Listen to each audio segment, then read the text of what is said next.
Saturday, July 22nd at about 12:45 in the afternoon, and we're down here along the south fence line. We're going to be hanging a new gate in between these two poles here. Well, there's a couple erroneous poles that we have to take out. The one right here is an old pole that we have to take out, and then Diane's working on the one here that has to be taken out. We're going to hang the gate between this pole and this pole, which are newer poles we put in just last spring.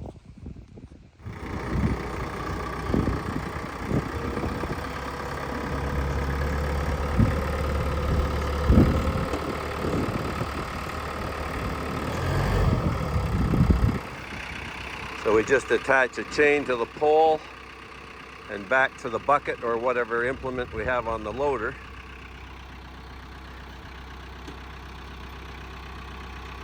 This is the mechanical way of doing it. I often just dig them out by hand, but it can be a chore for sure.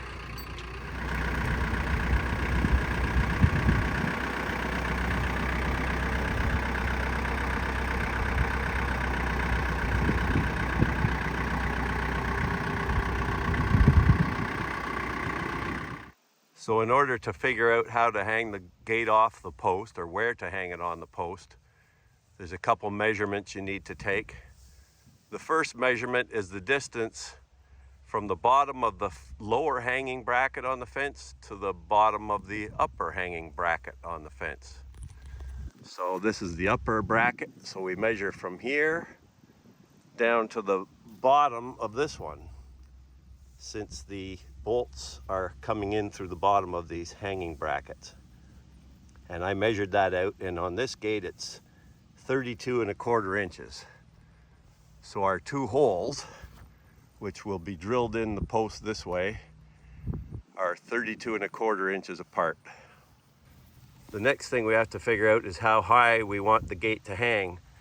So you can see here that the gate is right on the ground, and at that point the bolt's about 5 or 6 inches off the ground. So we probably want to put the bolt at least a foot high to make sure the gate is about 6 or 7 inches off the ground, just so it has free swinging ability. So for this job, I'll use this long 7/8 inch drill bit, and it'll go right through the post with lots of room to spare. I've measured out the locations on the post at 32¼ inches apart, and then it has to go right through the post horizontally as best as possible. So I just use this small level here to try to make sure I'm in level to the degree possible. I'm in the center of the post.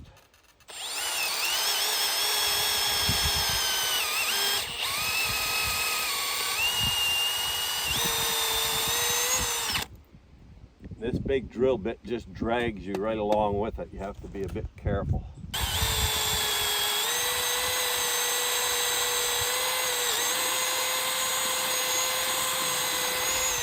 There we go, one in.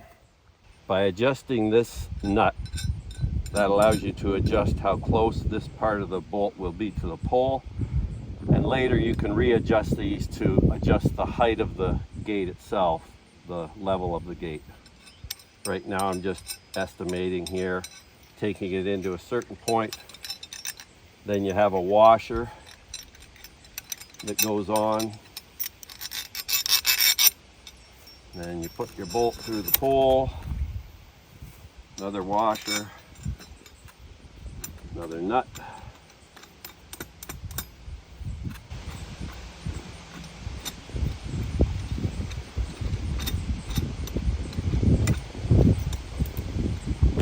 And that can be all further tightened as we get the gate on and adjusted. So I'm just going to do the bottom hole now, which again on this gate was 32¼ inches, roughly from bottom of the bottom bracket to the bottom of the top bracket. Center it in the pole as good as I can.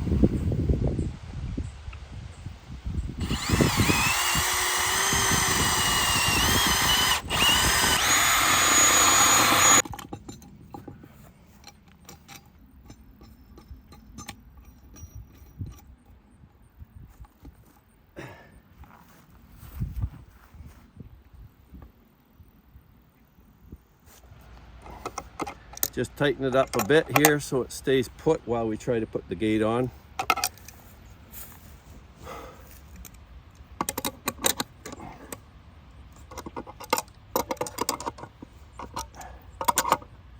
Okay.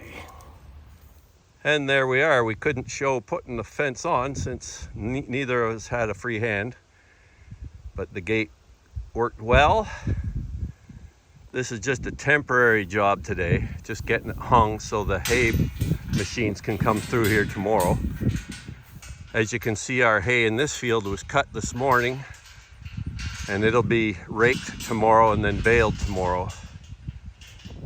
What we need to do as a next step, though, is to remove this old post and brace bar here, and probably put a new post somewhere here with a new brace bar going up onto this post, just to give it added strength to hold this heavy gate up. We will also put a block under the hanging end of this gate, or wheels or something, just to keep it off the ground easier instead of putting all the weight onto these poles, because this is sort of a damp area here out in the field and they may not have a lot of strength to hold it on their own.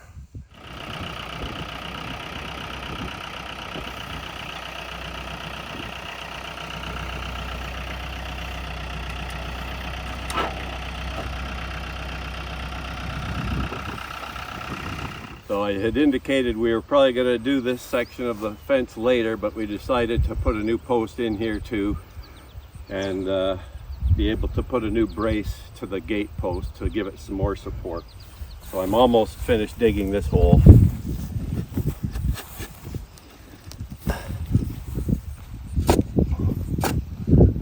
Three and a half feet down.